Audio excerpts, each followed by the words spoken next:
ప్రధాని మోడీ ఏపీ పర్యటన ఖరారైంది. ఈ నెల 8న ప్రధాని విశాఖకు రానున్నారు. ఈ మేరకు అధికారిక షెడ్యూల్ కూడా ఫిక్స్ అయింది. అనేక కార్యక్రమాలతో పాటుగా బహిరంగ సభలోని ప్రధాని మోడీ పాల్గొంటారు. కేంద్రంలో, రాష్ట్రంలో ఎన్డీఏ కూటమి అధికారంలో ఉన్న ఈ సమయంలో ఏపీ కేంద్రంగా ప్రధాని మోడీ కీలక నిర్ణయాలు తీసుకుంటున్నారు. కేంద్రం నుండి పూర్తి స్థాయిలో ఏపీకి సహకారం అందుతున్న వేళ ఈ పర్యటనలో ప్రధాని పాల్గొన్న కార్యక్రమాలు ఏపీ భవిష్యత్తుకు కీలక మలుపుగా మారనున్నాయి. ప్రధాని మోడీ ఈ నెల 8న విశాఖలో పర్యటన షెడ్యూల్ విడుదలైంది. 8వ తేదీ మధ్యాహ్నం 3 గంటల నుండి సాయంత్రం 7 గంటల వరకు ఆయన నగరంలో ఉంటారు. ఆంధ్ర విశ్వవిద్యాలయం ఇంజనీరింగ్ కళాశాల మైదానంలో ఏర్పాటు చేసే బహిరంగ సభలో ప్రధాని మోడీ ప్రసంగిస్తారు.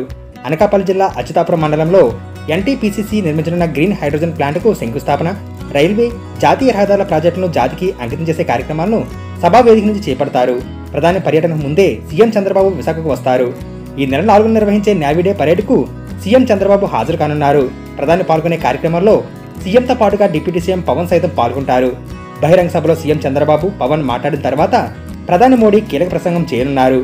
మూడోసారి అధికారంలోకి వచ్చిన తర్వాత గతం కంటే భిన్నంగా మోడీ ప్రభుత్వం ఏపీకి పలు రంగాల్లో సహకారం అందిస్తుంది. అమరావతి, పోలవరం పైన ఇప్పటికే నిర్ణయాలు తీసుకున్నారు.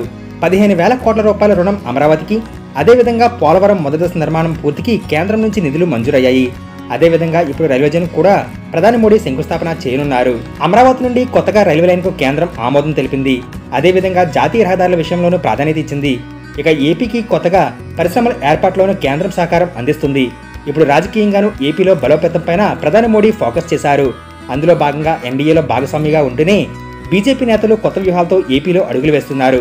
ఇక పవన్ పైన ప్రధాని మోడీ ప్రత్యేకంగా అభిమానం చూపిస్తున్నారు.